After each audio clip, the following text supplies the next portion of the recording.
Jadi kalau nanam padi tidak menguntungkan, ya tanam sawit. Ya, kemudian meng-create job agar juga yang bekerja di situ tidak ke kota semua, tapi bisa bekerja di desanya masing-masing. Kata Menteri Desa, bangun desa, bangun Indonesia. Jadi saudara-saudara sekalian, memang kebijakan-kebijakan Pak Presiden ini ada banyak hal yang baru. Banyak hal yang baru, besar, dan mendasar.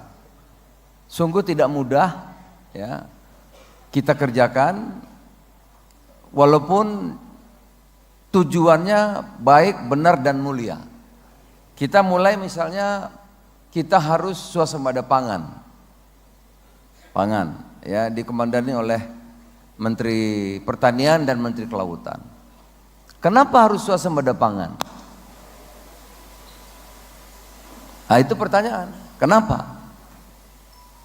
Selama 29 tahun kita reformasi ya, itu tidak penting. Yang penting Indonesia punya uang, kalau nggak punya beras beli.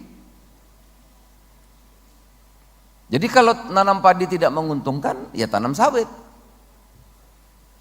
Sawit lebih untung, ya tanam sawit. Nanti punya uang, kita bisa beli beras. Itu prinsip-prinsip pasar bebas. Hitungannya itu uang, dan hitungannya itu yang kuat. Gitu. Oleh karena itu kita akan sangat tergantung kepada impor banyak sekali. Karena kita menganggap yang lain lebih menguntungkan daripada pangan, beras. 2024 kita impor 4,5 juta. 4,5 juta kita impor beras. Tapi Pak Prabowo tidak.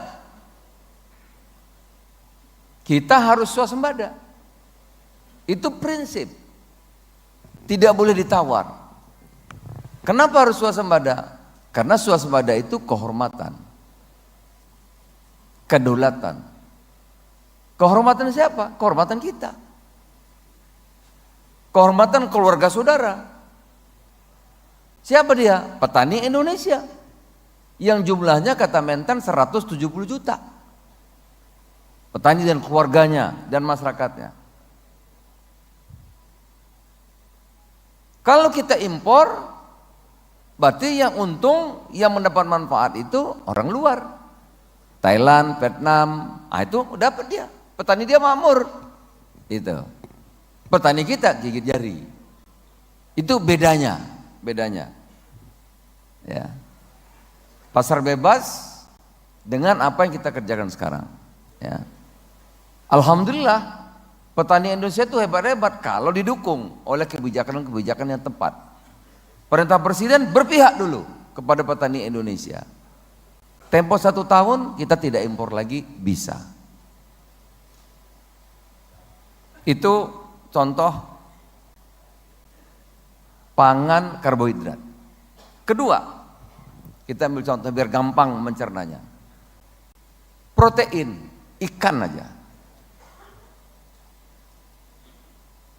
Selama ini kalau kita nggak bisa ya udah impor aja. Yang penting ada duit.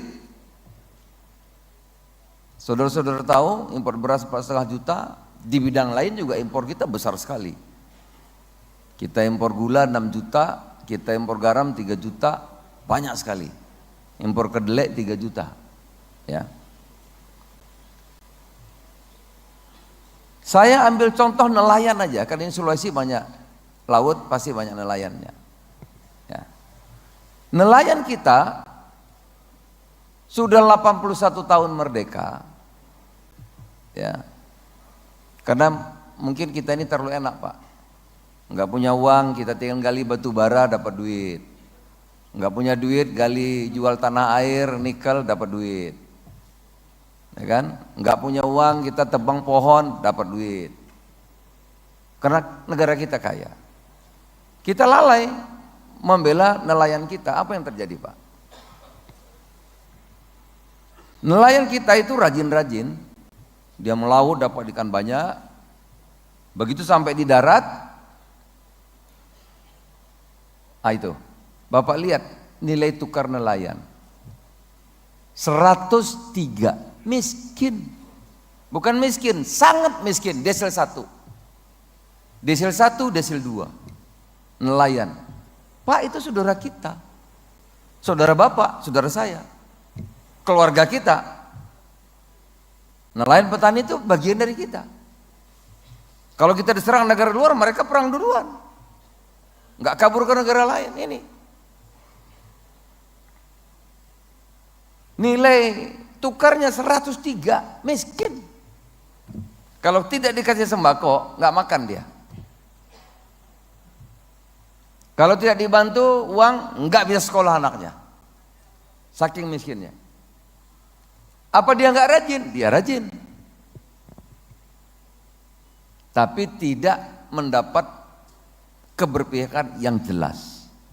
Dia melaut, dapat ikan banyak, sampai ke darat, ikannya dijual, ketemu tengkulak. Ikan 100.000 ditawar 20.000. Jual enggak? Nelayannya jual enggak? Jual. Kalau enggak jual busuk ikannya. Jual. Rugi. Rugi. Karena dia rugi, apa yang terjadi? Dia pinjam uang sama tengkulak.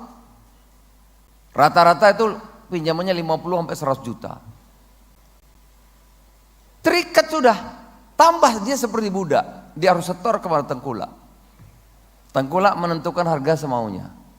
Tidak punya daya tawar. Apa akibatnya kepada kita?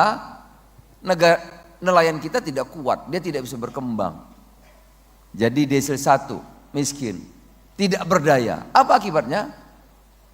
Nelayan Thailand, nelayan Vietnam, nelayan Tiongkok diurus, makmur, pinter, kapalnya besar-besar, ya kan, modalnya cukup mereka. Apa yang terjadi? Menurut Menteri Kelautan, hampir perairan laut Indonesia ikannya diambil oleh nelayan dari Thailand, dari Vietnam, dari Tiongkok.